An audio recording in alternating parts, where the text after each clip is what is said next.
Bom dia, pessoal.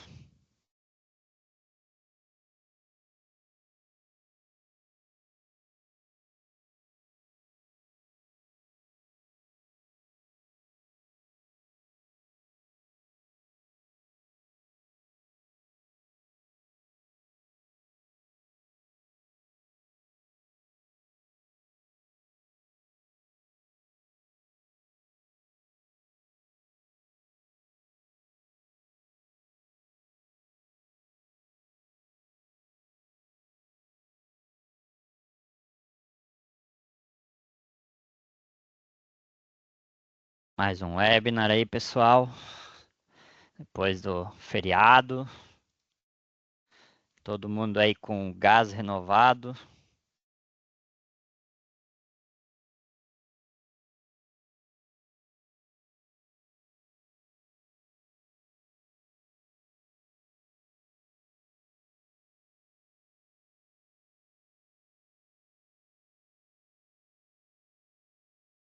Vamos só aguardar mais um minutinho aí, pessoal, para o resto do pessoal entrar. E aí a gente já dá início aqui ao nosso webinar. Perfeito. Bom dia, Diego. Bom dia, Heitor. E aí, tudo bem? Tudo bem? Desculpem pelo atraso aí, estava com uma outra reunião aqui. Sem problema, meu amigo, sem Vamos lá. problema, sem problema. Vamos só aguardar mais um minutinho aí para o pessoal entrando e aí a gente já dá início.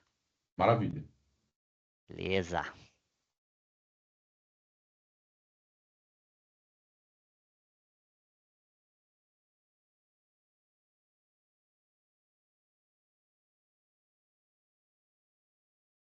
Oi, Heitor, só me confirma, você tá vendo minha tela já, né? Sim, Beleza. série Show. Hansfer, episódio 6. É isso aí.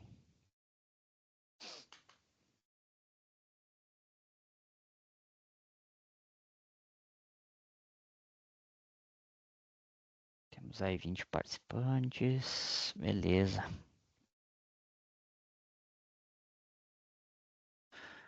Bom, pessoal, também para a gente não comprometer aqui o nosso tempo, tá? O pessoal aí, tem pessoal ainda para entrar, ele vai entrando aí durante o webinar, tá? Mas a gente já vai dando início aqui para também não comprometer muito o nosso tempo aqui e a agenda de vocês também. Bom, pessoal, bom dia a todos. Como eu comentei, o nosso webinar aqui sobre a série Ransomware, né? Hoje nós vamos para o episódio 6, falar um pouco sobre DLP, né? Como que ele evita o pesadelo que muitas empresas sofrem aí da questão de exposição de dados, tá? Então, hoje a gente vai falar um pouquinho sobre isso, entrar um pouquinho, né, sobre os problemas que as empresas têm sobre essa questão de exposição de dados e como que a gente, né, consegue, né, evitar isso, né, utilizando hoje os controles existentes.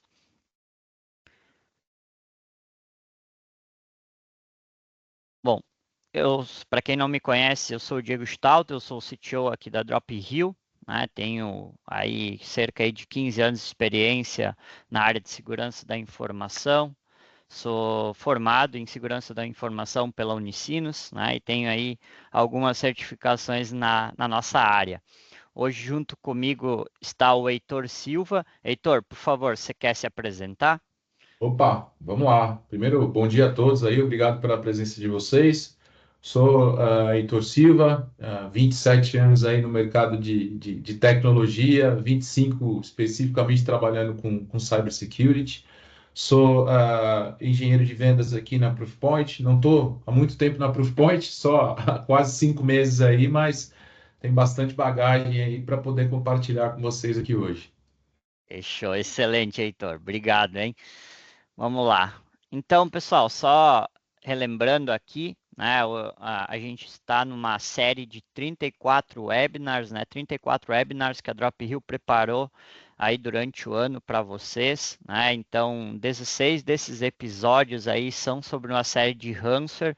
Hoje a gente está no sexto episódio, né? Então a gente ainda tem mais 10 pela frente falando exclusivamente sobre esse tema de malwares, de ransomware, né? E como que a gente consegue evitar esse tipo de ataque, que é um pesadelo hoje para as organizações. Depois a gente tem aí mais 6 episódios sobre segurança em aplicações, 2 episódios aí sobre segurança em cloud, né, cloud security, 5 episódios relacionados a compliance e mais 3 episódios sobre fraudes cibernéticas. E no final a gente vai ter um plus aí de mais 2 episódios falando exclusivamente sobre gerenciamento unificado de endpoints. Aqui é um pouco das datas, tá? Que a gente vai, né, vai executar esses webinars. Até destacando aqui que já falando sobre o próximo webinar, que é sobre ITDR, né? Proteção contra a manipulação indevida de credenciais, que vai ser no dia 29/4. Então, pessoal, já se programem aí para esse próximo webinar. Então, aqui tem as outras datas já pré-definidas dos outros webinars. Então, conto com a presença de todos. Bom, e hoje, pessoal, um pouquinho da nossa programação. Sobre o que a gente vai falar hoje, né? A gente vai falar um pouquinho sobre a questão das exposições de informações, qual é o impacto da exposição de informações para as empresas, para os negócios das empresas.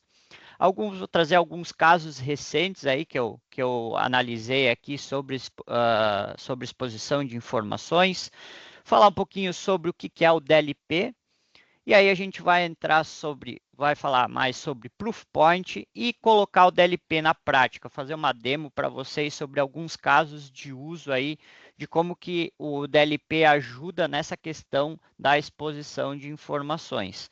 No final a gente abre um time ali para perguntas e respostas, e depois no final aí, para quem ficar até o final do webinar aí, a gente vai ter um sorteio de alguns brindes, tá, pessoal? Bom, dando início aqui, o que seriam, né, exposição de informações? A exposição de informações nada mais é do que dados sensíveis que ficam acessíveis a pessoas que não deveriam ter acesso a esses dados, ou seja, a pessoas não autorizadas. Ou seja, a gente disponibilizar alguma informação confidencial das nossas empresas, dos nossos clientes, dos nossos colaboradores, para alguém que não deveria ter acesso a essas informações, né? E o que seriam, né, dados sensíveis, informações sensíveis, né? Seriam informações pessoais identificáveis, né, como CPF, RG, endereço, telefone, data de nascimento, dados de saúde, dados de crença, de raça, de cor, né? Tudo isso são informações pessoais, né, que são dados sensíveis hoje para as empresas.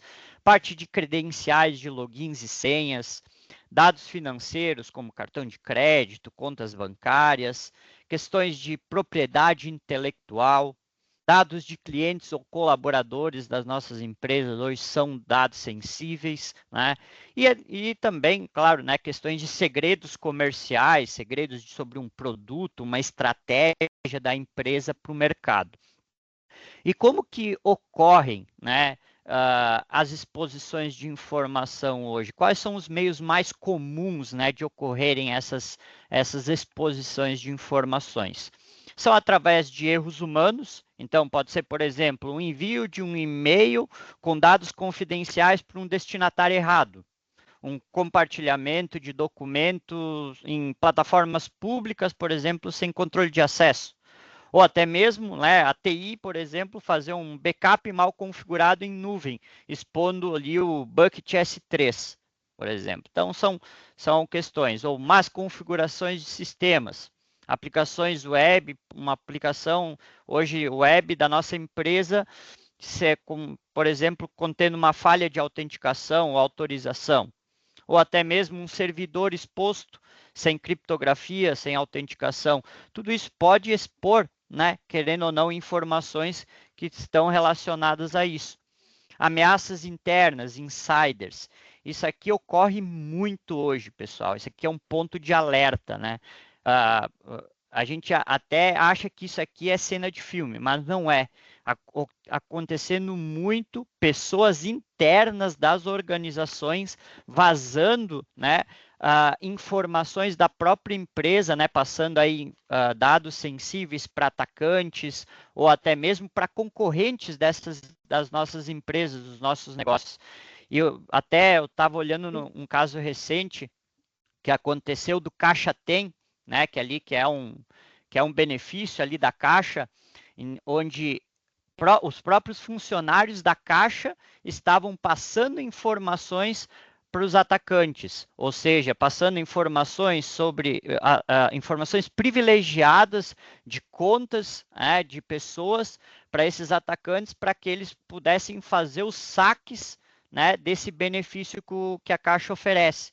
Então, dado né, foi uma situação bem recente, né, onde, querendo ou não, teve participação de pessoas internas da organização passando essas informações. Né? A parte também de acessos indevidos via vazamentos, então, a parte de credenciais, usando senhas vazadas em serviços aí das empresas, ou até mesmo a parte de exploração de APIs que não são protegidas adequadamente, sem uma questão de autenticação e tudo mais. Deixa eu passar aqui para o próximo. E daí, o que acontece? Qual é o impacto, né, que essas exposições de informações hoje têm para os negócios das empresas? A gente tem aqui, eu citei alguns aqui, que são, por exemplo, sanções legais e multas.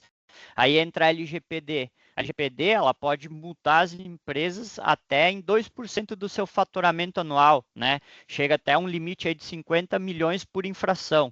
Então a gente tem muito hoje com a chegada da LGPD, dessa Lei Geral de Proteção de Dados, essa questão de multar as empresas que realmente podem ter ali problemas aí de incidentes de exposição de informações.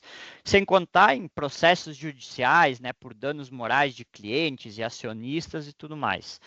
Prejuízos financeiros. As empresas gastam hoje fazendo uma resposta a incidentes, né? Contratando ali uma análise forense, a parte jurídica, tudo mais, toda a parte de tecnologia também, por exemplo, para fazer uma recuperação dos nossos sistemas, ou até mesmo, né, para voltar um backup, por exemplo. Então, tudo isso gera gastos, né, para a gente responder a uma exfiltração de informações.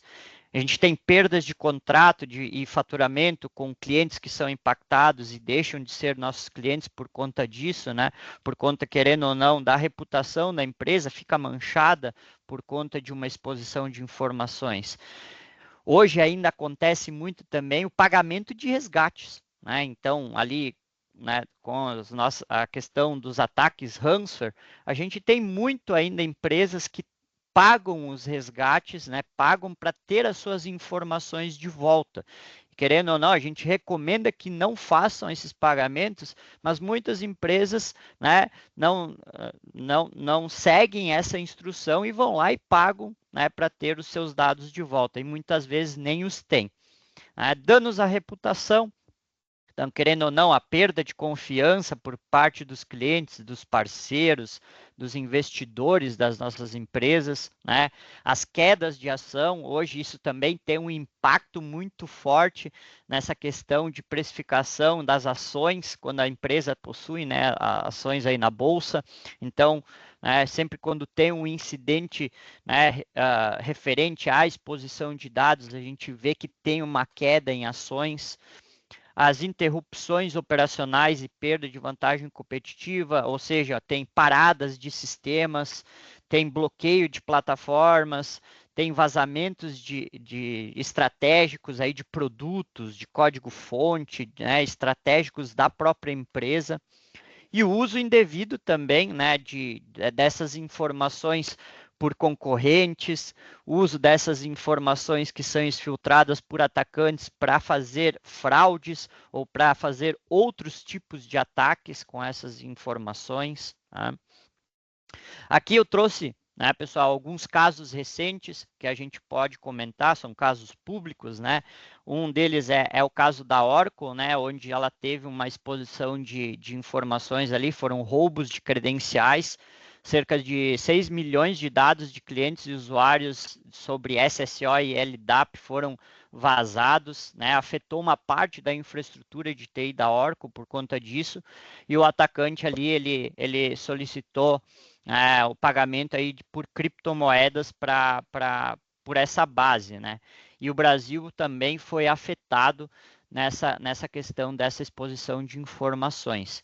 Teve também a NTT Communications, né? Ela é uma subsidiária da NTT, que é uma das maiores empresas de telecomunicações do Japão. Ela afetou, esse vazamento aí afetou cerca de 18 mil clientes corporativos, e nesse vazamento aí foram vazados números de contrato de cliente, né, nomes de pessoas de contato, números de telefone, de e-mail, endereços físicos, entre outros detalhes aí sobre contratos desses clientes para essa empresa. E por fim também teve ali a questão do Banco Central, né? Ela comunicou um vazamento aí de mais de 25 mil chaves Pix de pessoas, né? Ali que tinham contas ali. Isso foi devido a uma falha de um sistema ali do Banco Central.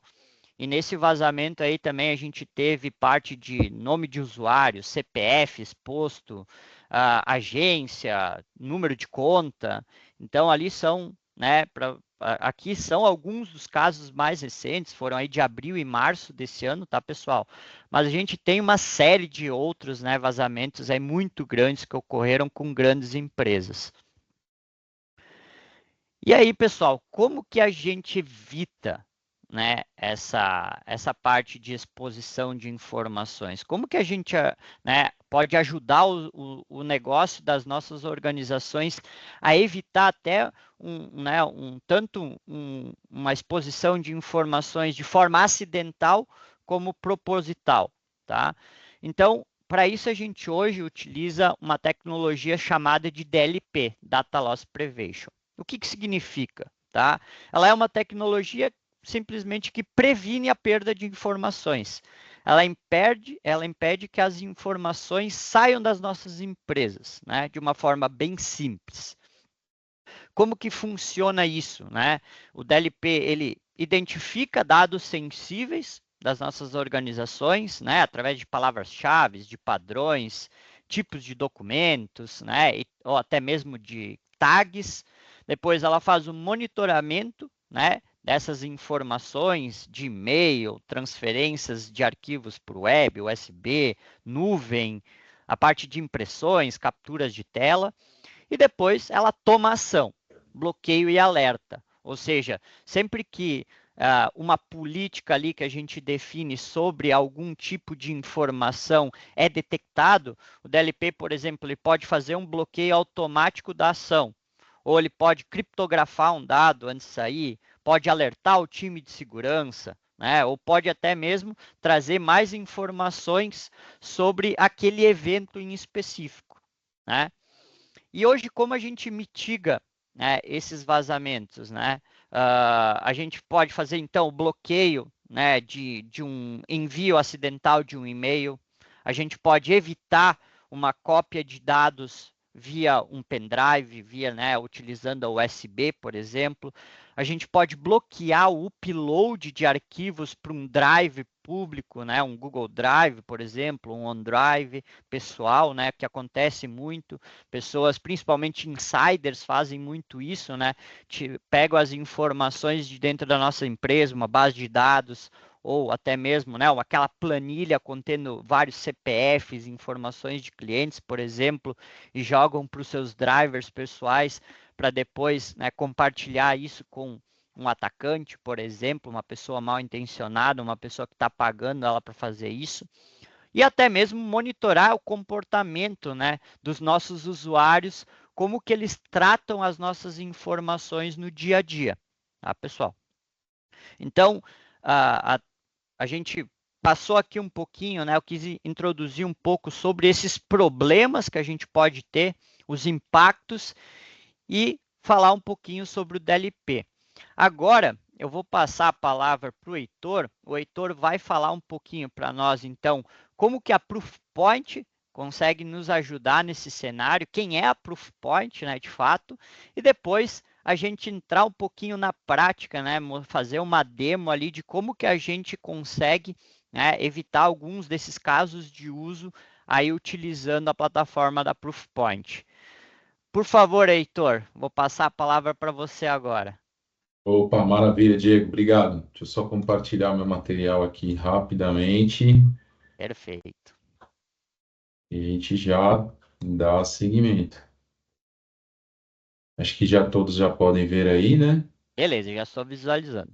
Maravilha. Então vamos lá. Bom, primeiro, obrigado, Diego, pessoal da Dropwheel aí, por mais um convite aí para a gente falar um pouquinho, né, sobre como a Proofpoint pode ajudar os nossos clientes aí, né, na jornada de cybersecurity, hoje especificamente falando aqui de data security, tá? Nós trazemos esse tema, né, com uma abordagem centrada, né, no fator humano, né, sempre visando aí os vazamentos de risco e como o Diego comentou, hoje em dia não basta só você estar olhando ali, né, para os incidentes, né? Você tem que olhar para o comportamento dos usuários, né, para saber se a gente não tem um insider threat management ali, né, um insider threat ali. Então, nada melhor que um insider threat management para tratar tudo isso daí, né? Achei bem interessante esse caso da Caixa, né, onde você tem um servidor público que deveria estar zelando pelas informações ali, né, dos seus clientes, compartilhando, né, informações sensíveis aí com os criminosos. Bom, quando a gente fala de Data Loss Prevention, né, aqui na Proofpoint, como eu comentei, né, a gente fala sempre de Data Loss Prevention centrado no fator humano, né? A Proofpoint é uma empresa que já está no mercado aí há quase 23 anos, né, tem números extremamente expressivos. Hoje em dia nós somos a segunda empresa a nível global, né, no que diz respeito ao market share, né? Muito disso daí é resultado dessas aquisições, né, que nós fizemos ao longo desses quase 23 anos, né? A Proofpoint é uma empresa que foi constituída ali em 2002, né, e vem ao longo dos anos aí fazendo um reinvestimento, né, de toda esse valor que é obtido através, né, da comercialização das soluções, né, não somente, né, em ter mais capital intelectual, ter mais capital humano, né, ou seja, ter mais colaboradores, mas principalmente, né, ter tecnologias que façam sentido, né, para as necessidades dos nossos clientes, assim como é o caso da Normalize, que é a última grande aquisição que a Proofpoint fez, né, para enriquecer aí o nosso portfólio de data security com o elemento de DSPM, né, ou seja, até então a Proofpoint não contava com uma capacidade, né, de data security posture management, ou seja, a capacidade de fazer o discovery de dados, né? Então a gente já fez essa aquisição no ano passado, nossas equipes de desenvolvimento estão trabalhando na integração dessas plataformas aí, né? E a partir do segundo semestre a gente já começa a comercializar, né, essa nova capacidade, né, dentro do nosso portfólio de data security, tá? Mas falando um pouquinho aí de quem é a Proofpoint, né, frente ao mercado de data loss prevention, né? Como a gente costuma brincar, a Proofpoint não é uma solução dessas de DLP que fazem parte do legado, né? Empresas como Microsoft, Broadcom, Trellix, antiga McAfee, né? ForcePoint, que nasceram ali entre 2008, 10, onde esse tema começou a criar um pouco de relevância e por isso eles fazem um DLP old school, né? Um DLP que é mais adequado às necessidades antigas, né? E recentemente o Gartner publicou esse estudo, né, que elegeu aí a Proofpoint como uma solução queridinha dos clientes, né? Ou seja, o Voice of the Customer de 2024 para o Data Loss Prevention elegeu aí a Proofpoint como a solução preferida, né, por todos os clientes que fizeram parte dessa pesquisa e usuários de outras plataformas também, tá bom?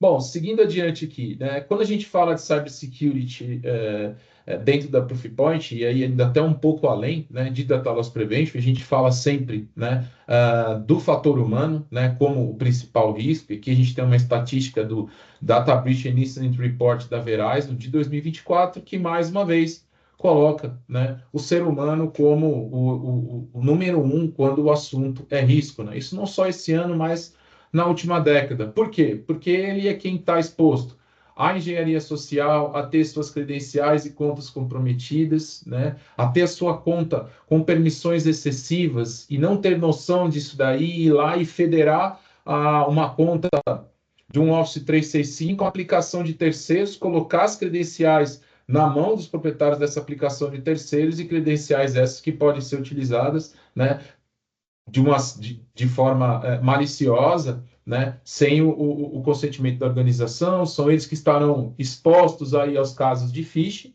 né, e vão fazer a ativação de malware, né, através de arquivos e links que estejam anexos ali àquela mensagem, e é ele quem vai estar exposto ao erro humano, que é muitas das vezes aonde ocorrem os vazamentos de informação, né, sejam estes intencionais, né, ou seja, como o exemplo da caixa ali que o Diego deu, onde você tinha, né,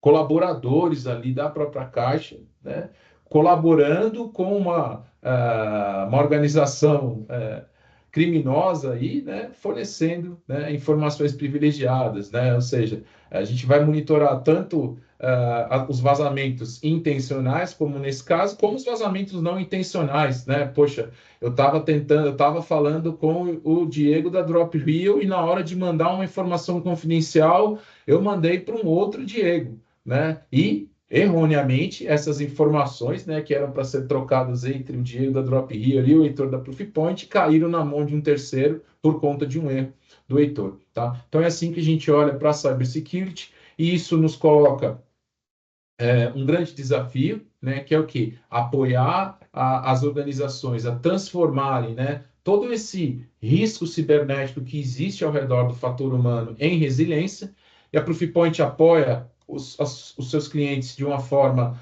onde a gente vai permitir que vocês entendam quais são todos esses canais através dos quais os usuários colaboram e manipulam dados, tá? Com isso, a gente vai conseguir entender quais são todos os riscos associados, quais são todos os pontos de falha, né, existentes nesses canais de colaboração e manipulação de dados, para que a gente possa prover um ferramental que vai permitir fazer o quê? Mitigar, controlar, identificar todos esses riscos associados ao fator humano e, principalmente, né? Vocês viram que ali a gente falou de algumas soluções legadas, como a Microsoft, como ForcePoint, Broadcom, a antiga McAfee, que é a Trellix, né? E por que eu trago isso nesse momento? A gente tem passado por experiências recentes, onde as organizações que utilizam essas ferramentas de DLP legado, que muitas das vezes são extremamente pesadas, né, do ponto de vista dos endpoints, onde você tem um agente instalado, organizações precisando reduzir o nível de controle, reduzir o set de regras que eu tenho ali dentro daquele agente. Por quê? Porque eu estou mitigando todos aqueles riscos, só que eu estou impactando a performance do usuário de uma forma, né, ao ponto que ele não consegue trabalhar. Tá? Então, a Proofpoint pretende, né, apoiar todos os seus clientes através desses três pilares para a gente conseguir transformar todo esse risco cibernético, né, em resiliência e poder trabalhar aí de forma produtiva e segura. Então, a gente faz isso dentro desses 4 princípios, né? O princípio de Threat Defense, que é o de detectar e conter ameaças. O princípio de Security Awareness, que é educar os usuários para que eles façam escolhas seguras e cheguem a ter uma mudança de comportamento, né? A gente não fala mais só em treinamento e conscientização, a gente fala em treinamento e conscientização para levar a uma mudança comportamental. A gente fala na contenção do uso, né, de aplicações em nuvem e, com isso, a propagação de identidade. Isso é algo para o qual a nossa ferramenta de Data Security vai cair como uma luva, porque, por exemplo, vocês vão conseguir entender aqui, né, quais são os teus usuários internos, né, que estão utilizando as credenciais corporativas do Google Workspace, do Microsoft 365, para federar uma aplicação não homologada pela Microsoft, não homologada pelo Google, ao serviço em nuvem deles, tá? Uma aplicação ali da Samsung, uma aplicação da Adobe, uma aplicação de terceiros ali, né? Então, é um grande risco que a gente corre hoje em dia, né? Essa questão do consumo de aplicações SaaS, né? Que não são homologadas, né, pelo teu provedor de serviço em nuvem e acabam expondo, né, as credenciais do usuário e senha ali do teu serviço em nuvem para terceiros. E não que esse terceiro vá utilizar isso daí para ocasionar algum tipo de incidente, mas ele pode estar comprometido, né? E erroneamente, sem saber, vazar ali as tuas credenciais, e aí essas credenciais na mão de um atacante, a gente sabe o que pode ter problemas aí, que a gente não consegue, no momento inicial, medir as proporções, tá? E por fim, né, e tão importante quanto, né, a gente ter mecanismos que permitam aí implantar uma governança digital, né? Ou seja, fazer toda essa prevenção e controle, né, ao redor aí dos vazamentos de dados, que é o foco da nossa discussão com vocês aqui hoje, tá? Então, falando um pouco das soluções de DLP, né, que não atende aí às necessidades atuais, né? Inclusive, acabei de sair de uma reunião com um cliente onde ele usa uma solução dessa de DLP legado e o sentimento que ele tem é de completa frustração, né? Eles nunca conseguiram chegar ao objetivo principal. Por quê? Porque a ferramenta que eles utilizam tem uma série de limitações para lidar com as realidades atuais, né? Uma das principais qual é, né? Visibilidade, comportamento dos usuários e dados em nuvem, né? Ou seja, como os meus usuários estão manipulando os dados em nuvem, poxa, estão colocando dados de propriedade intelectual de uso confidencial no chat GPT para tentar melhorar o código-fonte da aplicação, melhorar a fórmula de um medicamento, né? Ou seja, muitos dos usuários que não são especialistas em tecnologia, mas que dependem da tecnologia para executar as atividades do dia a dia, muitas vezes estão pegando um conteúdo de propriedade intelectual que não devia de sair dos domínios, né, internos da empresa e colocando no chat GPT ali para que ele simplesmente quer entender se o chat GPT ou qualquer outra ferramenta de IA generativa, como o Copilot, Gemini e assim por diante, se tem, né, algum insight ali em cima disso, mas mal sabe ele, né, que naquele momento ele pode estar colocando a fórmula de um medicamento na mão da concorrência, a fórmula de um produto de sucesso na mão da concorrência, tá legal? Muitas vezes a gente está falando de ferramentas isoladas que vão gerar uma série de alertas ali, e no dia zero, se você não tiver passado por um processo extremamente consistente de classificação de dados, saber quais são os templates que você precisa, né, utilizar para proteger e detectar qualquer tipo de manipulação incorreta desses dados, vai ficar muito complexo, né? Ao final, a gente pretende fazer uma rápida demo só para elucidar ali dois casos de uso. Vocês vão entender que, mesmo que eu não tiver o dado classificado da forma correta, um template estruturado da forma correta, eu já consigo, no momento zero, dar visibilidade para vocês do que o usuário está fazendo ali no endpoint, na nuvem, na ferramenta de IA generativa, e isso pode te dar os insights necessários para você já começar a criar, né, todos aqueles controles com base no comportamento ali daqueles usuários, tá? E, por fim, porém tão importante quanto, aqui a gente está falando de soluções legado que muitas das vezes precisam de uma infraestrutura 100% on-premises para ser executada, né? Naquela questão de eu ter que ter um servidor, ter que me preocupar com manutenção de sistema operacional, manutenção corretiva, manutenção preventiva, manutenção evolutiva, sistema operacional, banco de dados. Então, as soluções de legado realmente não vão atender, né, às necessidades atuais das organizações. São soluções aí que vão trazer baixa visibilidade, né, pouco contexto e um ciclo muito grande e complexo para você conseguir, né, fazer o deployment, fazer a instalação, fazer a ativação disso daí. Então, qual que é a grande diferença, a grande sacada da Proofpoint quando a gente está falando de data security? É uma abordagem, né, como a gente já falou e reforça aqui, centrada no fator humano, né, para analisar conteúdo, sem deixar de lado a intenção desse usuário, tá? Algo bem interessante na nossa plataforma é que a gente consegue trabalhar com políticas baseadas em risco. O usuário está numa política somente de monitoração, mas, poxa, ele acessou o SharePoint, baixou um arquivo confidencial, tentou imprimir Não conseguiu porque bloqueou. Ele renomeou esse arquivo. Opa, já vamos passar esse cara para uma política mais restritiva, que começa a capturar evidências visuais, ou seja, começa a tirar screenshots de tudo que ele está fazendo, porque a intenção daquele usuário ali a gente já conseguiu entender que não é boa. E a gente vai monitorar, né, todos os canais através dos quais esse usuário pode fazer essa manipulação de dados. E quando a gente fala desses canais, né, basicamente pensando aí na realidade atual, né, e, claro, com o escopo do alcance das ferramentas da Proofpoint, né, a gente está falando basicamente do quê?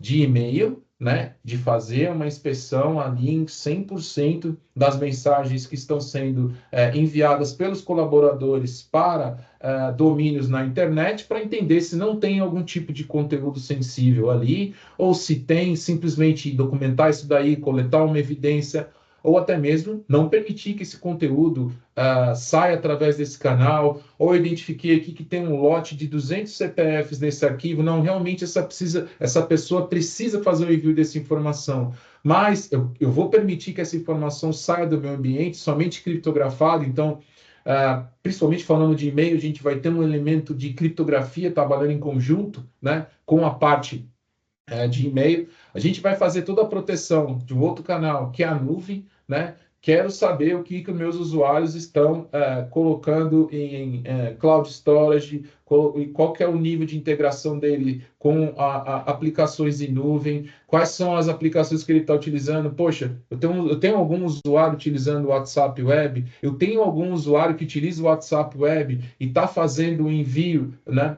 de informações que podem ter algum tipo de conteúdo sensível aí, né? A gente vai não só monitorar isso daí, como bloquear também, e a gente vai ter ali, né, o DLP de endpoint tradicional, tá? Mas como eu falei, a nossa plataforma ela vai um pouco além, né, do DLP tradicional e a gente conta com um outro componente que é o que nós chamamos de ITM, né? O ITM é o Insider Threat Management, né? E é quem vai nos permitir, por exemplo, entender qual que é a intenção desse usuário. E aí, voltando para aquele exemplo que eu dei, poxa, o usuário estava numa política menos restritiva, mas ele acessou o SharePoint, baixou um arquivo confidencial, tentou imprimir, não conseguiu, ele renomeou esse arquivo. Opa, a intenção desse usuário não é das melhores. Já coloca ele numa política mais restritiva, né? Aonde eu vou fazer o quê? Detecção de anomalias, como opa, acessou um dado sensível, tentou tomar uma ação, foi bloqueada.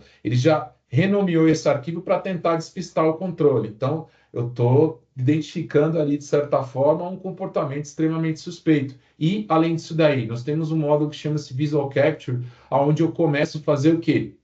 Subir o nível de risco. Opa, ativo o Visual Capture, o que eu vou começar a fazer? Eu vou começar a coletar evidências visuais. Eu vou tirar screenshots do usuário, acessando o SharePoint, fazendo download de um dado confidencial, renomeando esse arquivo, tentando mandar esse arquivo para um cloud storage, tentando mandar esse arquivo pelo WhatsApp Web, pelo Telegram Web. Então, a gente vai ter evidências tão consistentes, né, que em alguns processos aí a gente vê nossos clientes utilizando, né, essas evidências que são coletadas ali logo nos primeiros instantes do projeto, sendo utilizadas para abertura, né, de processo administrativo junto ao RH para solicitar o desligamento ali de colaboradores, tá?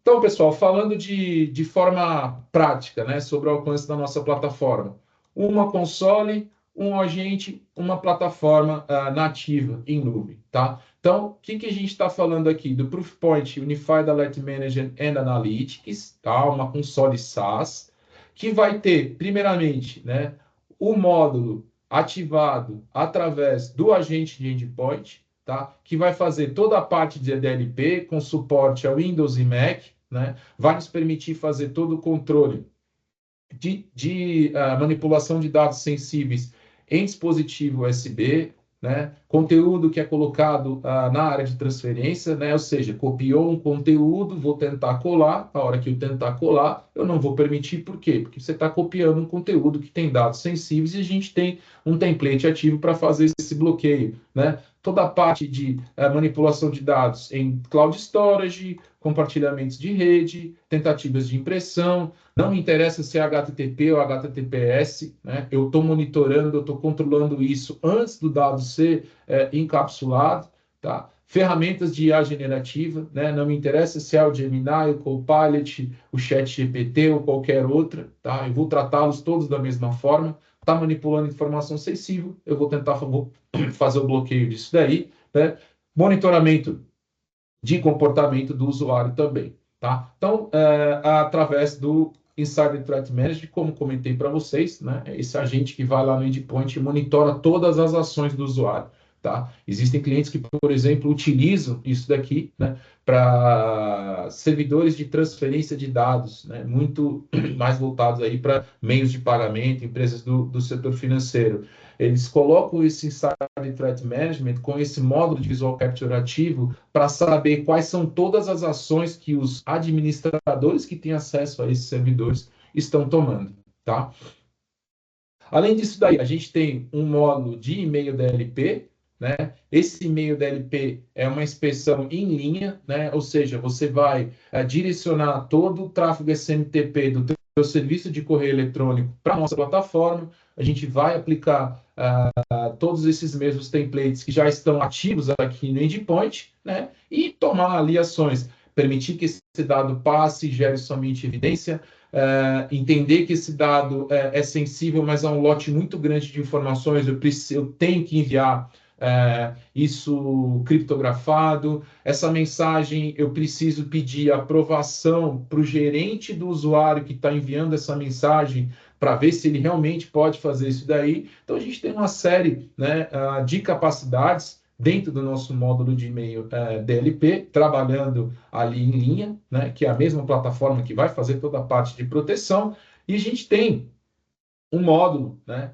de proteção em nuvem que conta com o Cloud DLP, né, para entender com os serviços em nuvem como é que está sendo a manipulação de dados, né? Poxa, está querendo colocar um bloco de CPFs ali e enviar direto pelo WhatsApp Web, pelo Telegram Web, está tentando fazer o upload para o Google Drive, para o OneDrive, para o Box, para o Dropbox, de um documento que tem ali números de contratos, números de CPF, números de CNPJ, ou seja, um lote de informações sensíveis, tá? Ou seja, da mesma forma que a gente trata no endpoint, no e-mail, a gente também vai fazer todo o tratamento ali em nuvem, tá? A gente tem integração com proxies em nuvem. Aqui a gente traz o exemplo da Zscaler, mas a gente integra com uma série de outros fabricantes de proxy em nuvem aí também, para prover, né, o módulo de Cloud DLP com CASB. Né? A gente vê muitos clientes hoje em dia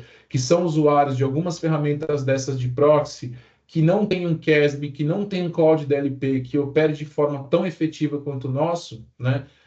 Deixando de utilizar esse módulo e passando a incorporar o nosso módulo de CASB e de Cloud DLP. Tá? Além disso, a gente tem toda a parte de SaaS Isolation. Né? O que é isso daqui? Uma vez que eu estou integrado, né, por API com todas essas aplicações aqui, o meu usuário vai lá e tenta fazer o download de um arquivo confidencial, ele tenta imprimir, bloqueia. Ele tenta mandar para um dispositivo USB, bloqueia. Ele tenta mandar para um cloud storage, bloqueia. Ele tenta mandar para o próprio e-mail pessoal, o módulo de e-mail, bloqueia. Tá? Então, o que ele vai fazer? Ele entende que dentro daquele dispositivo corporativo tem algum mecanismo que é a trava ali, que é o mecanismo de controle para ele não conseguir, né, vazar aquela informação que ele está tentando. Então, o que ele vai fazer? Opa, eu vou acessar essa informação de um dispositivo móvel que está lá no OneDrive, que está lá no SharePoint, de um dispositivo móvel ou de um dispositivo pessoal, né, um laptop, só que de um corporativo pessoal, e lá eu vou conseguir baixar esse arquivo e tomar as ações que eu quero. Está muito enganado, tá? Se a gente tivesse a aplicação que ele estiver acessando,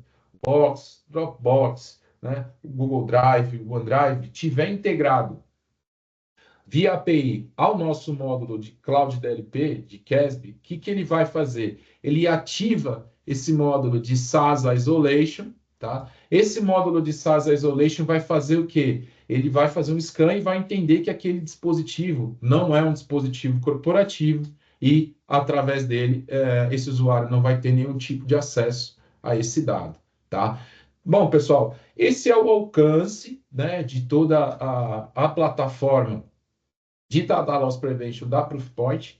Eu trouxe aqui alguns casos de uso para compartilhar com vocês, só para trazer um pouco mais de contexto, né, para tudo isso que a gente discutiu, tá? Então, aqui a gente traz um caso clássico aí, né, de uso de IA generativa por um colaborador sênior aí da área de desenvolvimento, né? Então, ele quer saber, né, se dentro do código-fonte da aplicação dele existe alguma vulnerabilidade, tá? E aí é muito semelhante aqui ao que eu comentei com vocês lá de um laboratório farmacêutico, por exemplo, né? Um colaborador de um laboratório farmacêutico jogando a fórmula de um medicamento aqui, perguntando para o ChatGPT se ele tem alguma recomendação de melhoria, de troca de componente, ou seja, está pegando propriedade intelectual da organização e jogando em um meio onde ela vai deixar de ser confidencial, né? Inclusive o próprio concorrente vai poder acessar isso daí. Mas, voltando aqui para o nosso exemplo, né? Ele vai lá, faz uma pergunta para saber se existe alguma vulnerabilidade dentro de um código de uma aplicação. Ele vai lá, abre, né, dentro do OneDrive, todo esse código que já está classificado como conteúdo sensível, vai jogar isso daí no prompt do ChatGPT, só que quando ele joga no prompt do ChatGPT, né, isso ativa um dos templates de detecção da nossa plataforma, que foi criado em cima do código-fonte dessa aplicação, e eu não permito acesso a isso daí. Tá? Toda essa interface que é apresentada para o usuário é customizado, você pode colocar aqui o seu logo, customizar a mensagem, aqui tem uma política de bom uso dos recursos corporativos. Tá? Mas, numa segunda tentativa, o que ele vai fazer? Poxa, eu vou não jogar o conteúdo dentro do ChatGPT, eu vou fazer uma pergunta associada a esse conteúdo que já está classificado e categorizado como sensível.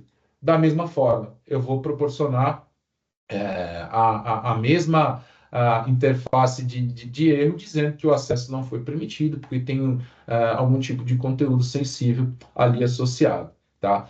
Esse é o ponto de vista, né, do usuário, mas do ponto de vista do administrador, qual é o ferramental que ele vai ter para trabalhar em cima desse incidente, né, e entender que aquele desenvolvedor estava colocando ali conteúdo de propriedade intelectual confidencial, né, numa ferramenta pública que a própria concorrência poderia utilizar isso daí. A gente tem esse dashboard principal aqui, né, que é o landing page da nossa console de Data Loss Prevention, onde ele vai ver lá, poxa, tem aqui os usuários que representam mais risco para a organização, então eu vou descer o nível de detalhe aqui desses eventos, e aí ele vem aqui uma linha de tempo de tudo que esse cara está fazendo no dispositivo dele. Daí a importância de eu ter um Insider Threat Management, né? Ou seja, um módulo que monitore o que está acontecendo antes e o que aconteceu depois do incidente. Né? Então, eu estou vendo aqui que o usuário abriu o Notepad++, né? Abriu o prompt do chat GPT, tentou submeter ali um conteúdo, esse conteúdo é sensível, foi bloqueado. Tentou fazer uma pergunta ali, utilizando o próprio prompt, também ativou, né, esse detector que entende que essa informação que ele está solicitando para alguma coisa na web, na nuvem, né, está associada a um template que detecta como informação sensível, também foi bloqueado. Tá? Aqui, bem interessante, a gente tem um timeline, né, de tudo que aconteceu. Então, como eu falei para vocês, aqui a gente tem os eventos de bloqueio, tá? Mas eu poderia não ter nenhuma regra. Estamos falando do momento zero do nosso projeto de DLP. A gente só fez a distribuição dos agentes. Automaticamente a gente já começa a gerar todos esses insights aqui para vocês, tá? Mas qual que é o tipo de log que ele nos traz aqui, né? Um resumo da atividade, as duas tags que foram ativadas, né? Generative AI, atividade de IA generativa, utilizando uma extensão do browser, né? E qual que é a URL que ele utilizou para fazer isso, e quais foram os detectores, os classificadores, né? Que nos permitiram realizar toda essa detecção, tá? Então, eu tive lá uma tentativa, né, de envio através do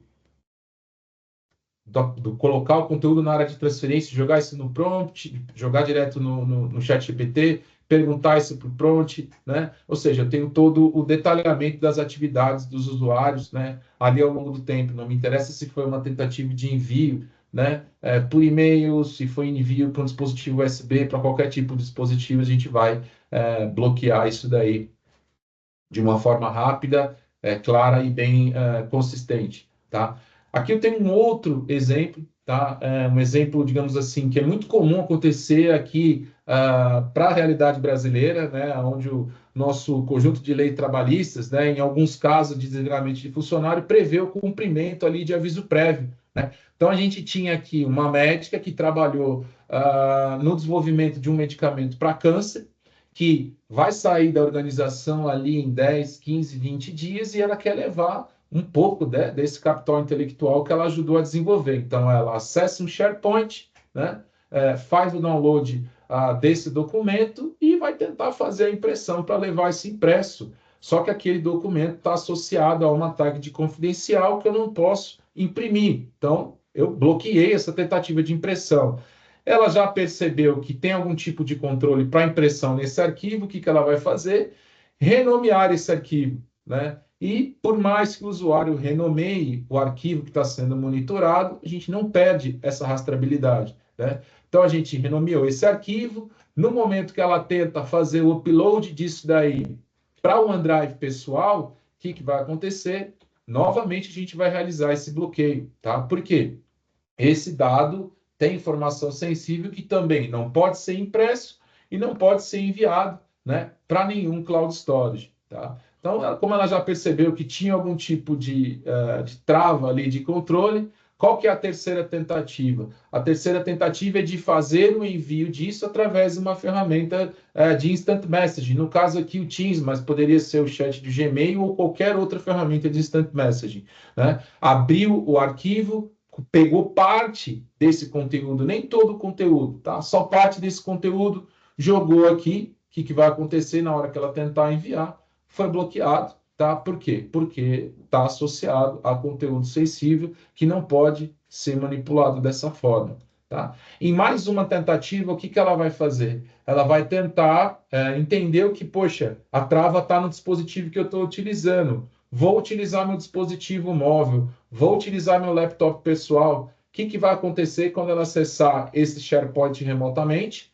Entra em ação o nosso Proof Point Isolation, tá? Que permite que o nosso módulo de CASB esteja conectado a esse SharePoint por API, e no momento que ela tentar fazer o download desse arquivo, eu vou inspecionar esse dispositivo para saber se ele é um dispositivo gerenciado e permitido para acessar esse tipo de informação.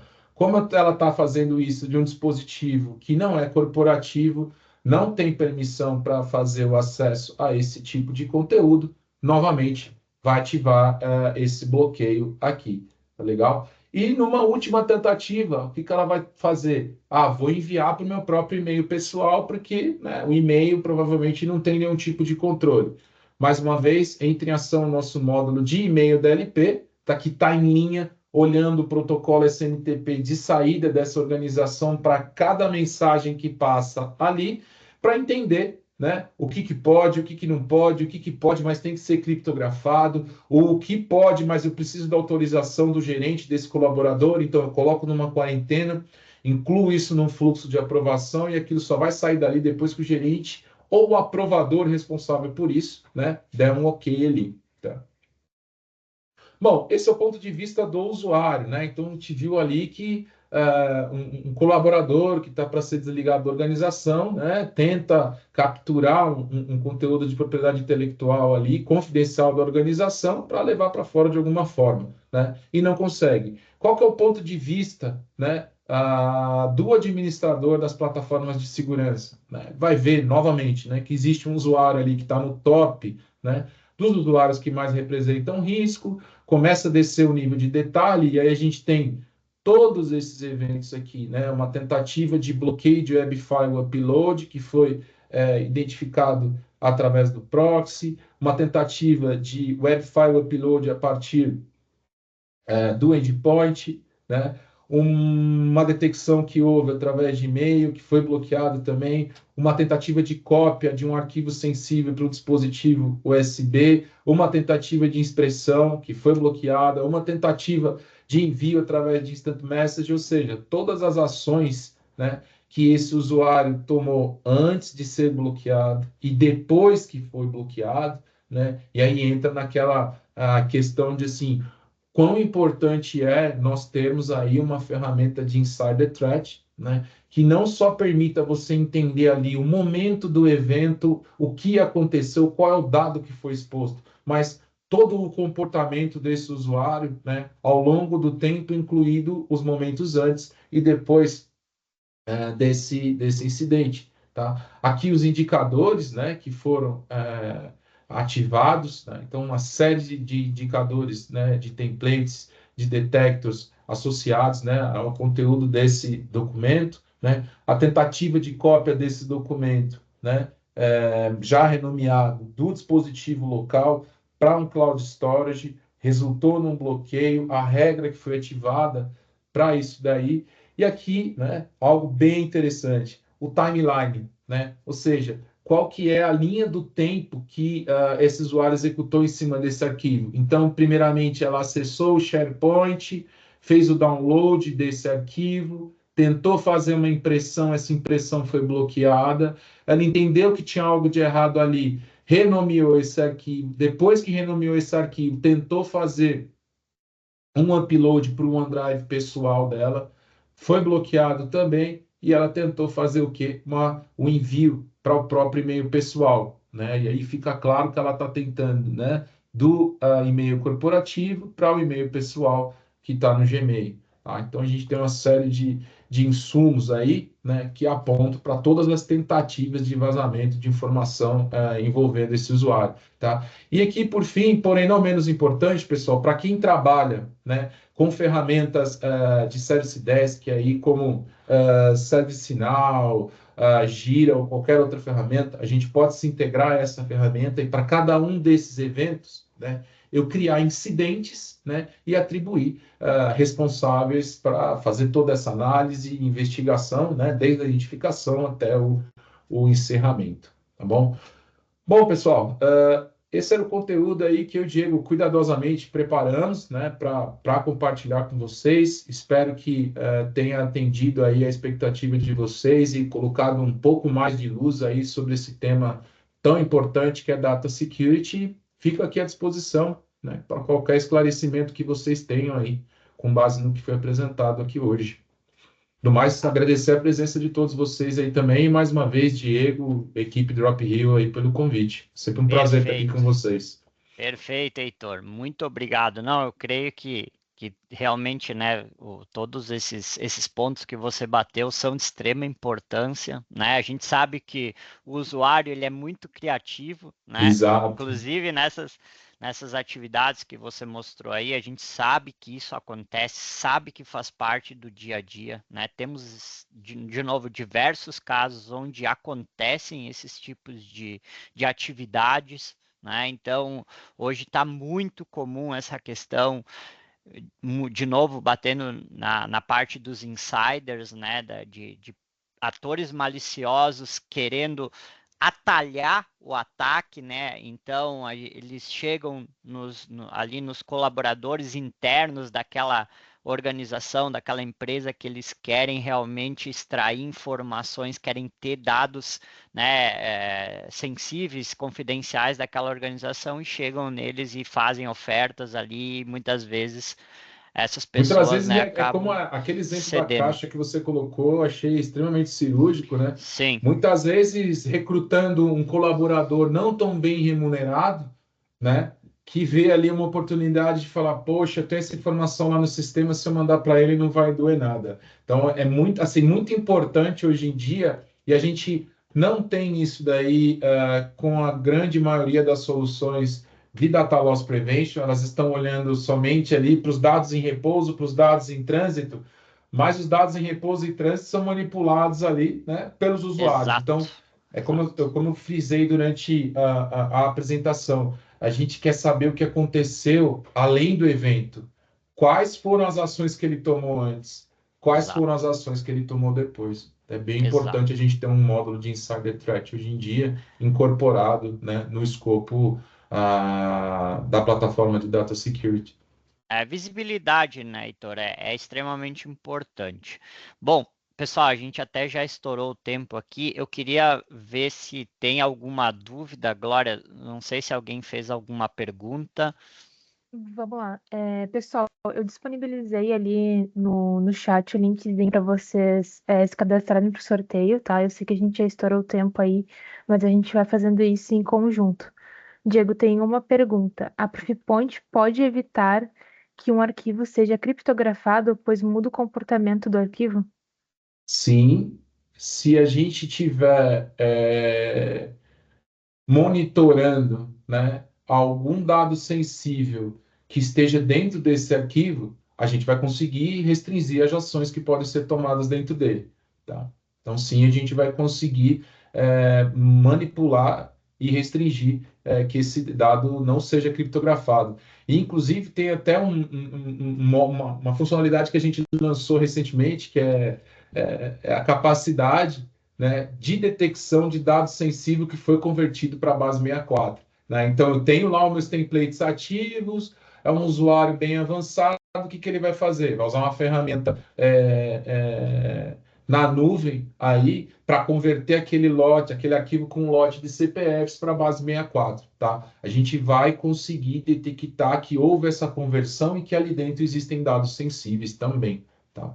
Então, respondendo à pergunta do John Herbert aí, sim, a gente vai conseguir prevenir que esse arquivo não venha a ser criptografado, não por não permitir que criptografe o arquivo, mas por não permitir que se execute uma ação em cima desse arquivo. Tá? Perfeito. Perfeito. Diego, pode abrir o sorteador, por favor? Claro, São 12 números. 12. Perfeito. Deixa eu abrir aqui. Me avisem quando estiver visualizando. Estou visualizando já. Pessoal, o primeiro Perfeito. sorteio então vai ser da caneca e depois vai ser do kit de chimarrão. 12, né, Glória? Isso, né? Isso. Perfeito. Vamos lá, então, pessoal. Vamos lá pro primeiro sortudo aqui. Número 5. Peraí, tá carregando. Número 5 é o André Faria. Perfeito. Olha aí, André. Já foi o nosso primeiro sortudo, hein? Vamos sortear sem repetir. E agora o nosso segundo sortudo. Número 6, hein? Pegou a Poxa. sequência. Número 6 é o Marciel. Ah, aí, Marcel. Ali, ó, ganhou. Esse foi qual, Glória? Foi o kit Foi o kit chimarrão? Foi chimarrão. kit Isso. chimarrão, olha Opa! aí. Ó, Pessoal, eu entro em Marcel. contato com vocês para poder fazer o envio. Ah, que legal. Ele falou que é do mesmo prédio da Drop que ele passa ali para pegar. Ah, Ai, que O boa! André. Pô, maravilha! Tem excelente, hein? marmelada nisso aí, Já pô? aproveita, já passa ali, já toma um café, pô. É isso aí. Pessoal, só para reiterar o pessoal que ainda está aqui no webinar, todos os episódios vão ser disponibilizados no YouTube, tá? Semana passada a gente já disponibilizou o primeiro, essa semana a gente já disponibiliza o segundo e assim por diante. Fechou? Perfeito, pessoal. Maravilha. Obrigado a todos. Heitor, obrigado novamente aí pela participação. Creio que deu uma boa clarificada aí para o pessoal, né? Como que a gente consegue aí, né, de uma forma proativa, bloquear essa questão de filtração de dados. E vamos para os próximos, pessoal. Boa semana e um Maravilha. grande abraço Obrigado a a todos. todos. Obrigado, Glória e Diego aí pelo convite. Uma excelente semana a todos aí. Grande abraço, gente. Tchau, Tchau, tchau, tchau. Valeu. Tchau, pessoal. tchau, pessoal.